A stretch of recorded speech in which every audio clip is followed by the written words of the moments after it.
All right, I'm hoping this was the look you were going for. Starting with um, starting with the gems, you could do these in a different size if you needed to. And then taking a look at this design and how we made it curved, and it's curved uniform all the way around. And this is done with the Boolean intersection tool. The only thing I'm not so certain about how you wanted it was the top. I just went ahead and put cutters in for the gems, but if that's the part that was kind of eating you up, we might have to look at that a little harder. But okay, so this, the whole top of this ring was done with the Boolean intersection tool, and I'll just step back a few steps and show you how it was done. Okay, to begin with, I simply placed the finger rail in the size that I wanted this ring. I then placed your image with the picture frame tool, and I aligned it as best I could with this ring rail. Might not be perfectly centered, but when I did the design, when I traced the design, I just simply traced one half and then mirrored it to the other side to be a little easier. So that's on this layer. I'm not going to bore you with how I traced it. I used the Interp Curve tool and just went around, and you can do a nicer job if that bugs you or something, but it actually didn't look so bad when it came out. And just trace basically the negative space so that I have holes. I have curves around the holes, right, to make the holes in the design. Okay, and I also offset this. I don't know if we'll even use that curve to show the inside. I think we're going to get that shape out of the profile, so that one can go away. Okay, and I offset the finger rail to show about the outside of this shape. Okay, the next thing I did was add an outside rail at about where I thought the shape was, and I drew this myself by offsetting the finger rail and then using the arc tool and the arc tool again to just create it myself. Now, it's okay in Matrix because you'll just call it an outside rail, and you can even adjust it with the handles and stuff, and you'll see that in a minute. Okay, so we are going to adjust this with handles. The next step is to put profiles on this. So I'm going to place the inside rail into the profile placer. I'm going to grab the second rail option and tell it this guy, and that way it sticks to the second rail. And what I did for this was the edit feature, and I simply drew a shape that I thought looked like that ring. I had to look at a few of your pictures, but I'm going to go ahead and use the both sides option from F4. Just pull this out a little past the existing profile so I can see where it ends. I'm going to copy this from here, enter, point to copy from, point to copy to.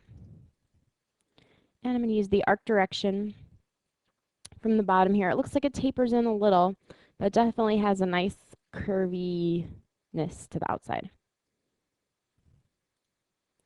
And mirror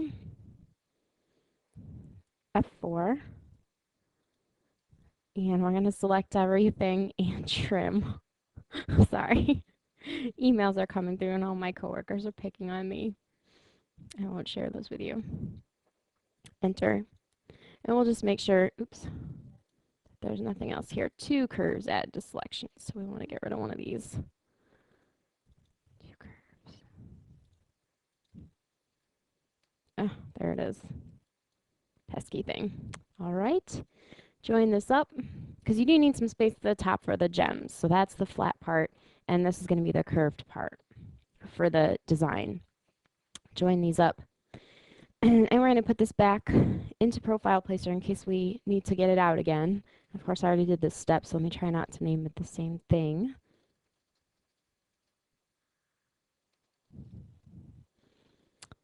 Save Profile. Give it a minute because it's thinking about the video too.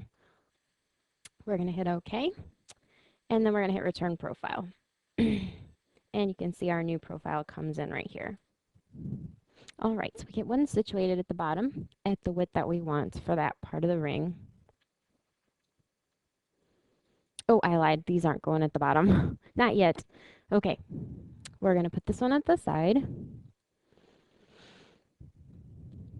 Right beside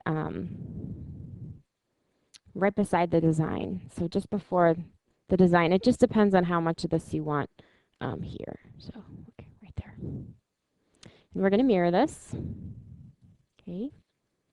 We're going to add and place this one. If you place it right where that kind of kink is in the outside rail, it'll help control the shape of that and mirror this one as well. Okay, we're not going to change the width because we don't want it to look bumpy. Press enter. Oh, that's interesting. They came out finger. Oh, that's because cutting layers off. Okay, I mean creation. No big deal. Just pretend like they're yellow. And we're going to go and run sweep 2 with history between the inside and the outside rails. And we're going to select our profiles in order and make sure this says closed equals no.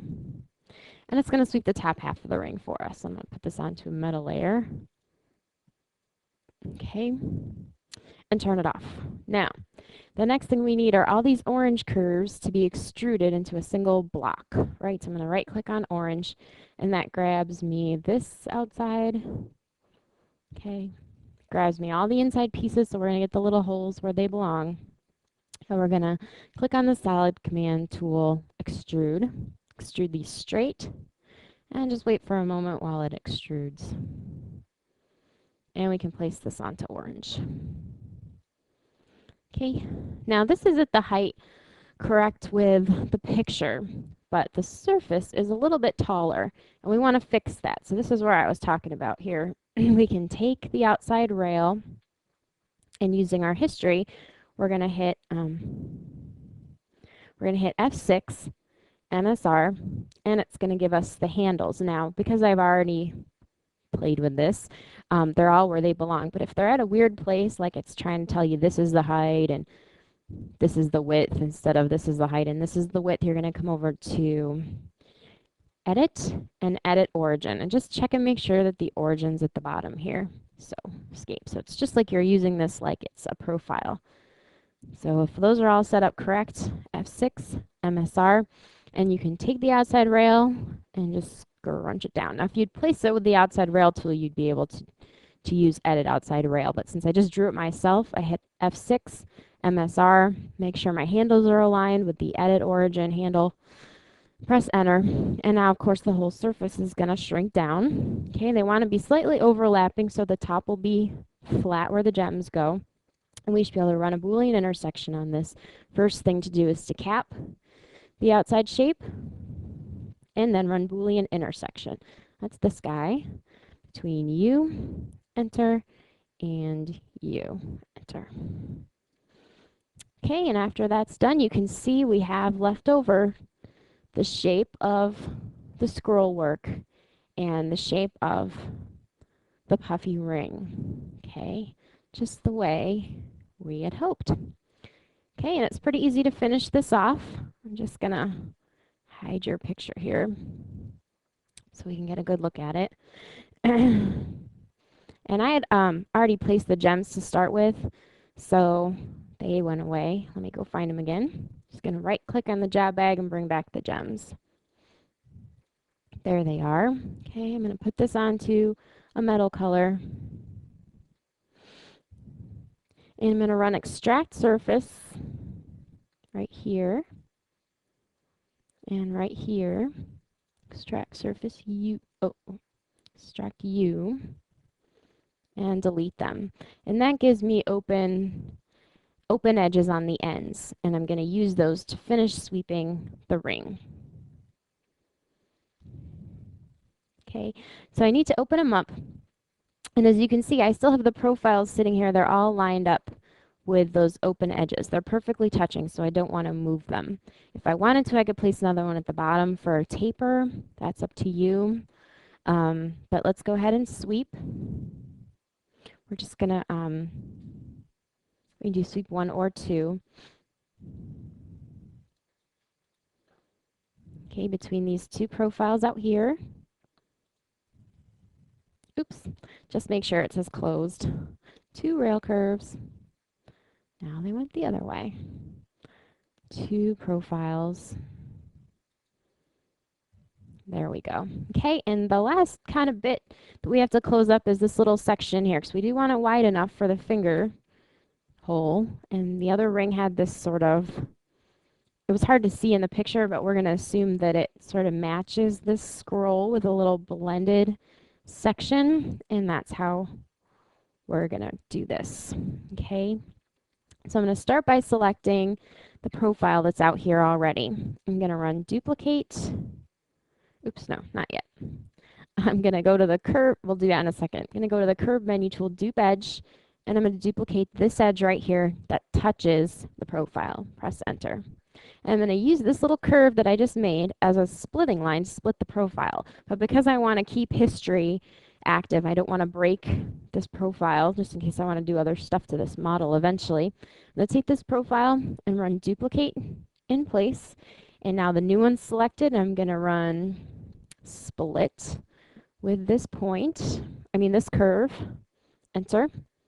And now I have a curve at the top and the curve that touches it. And I'm going to select them both and join them up. Okay.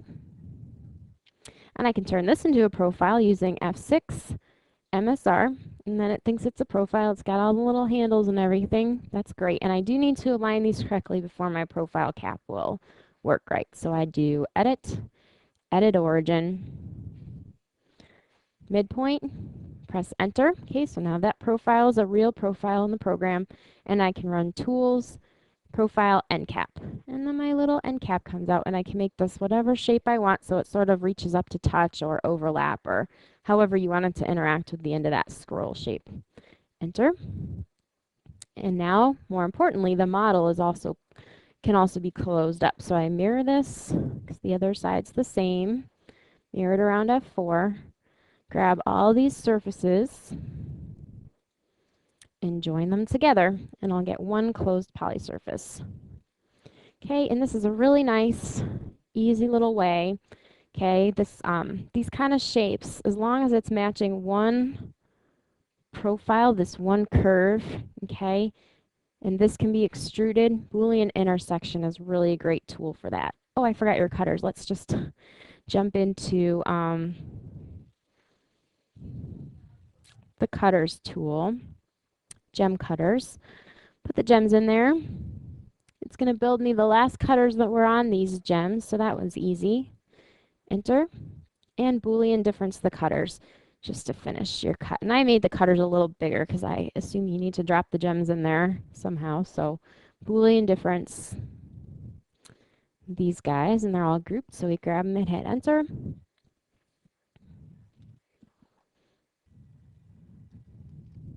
Okay, we can turn off orange, turn off the gems, and take a look at the cuts. Now, if that's not what you wanted with the cuts, if there's something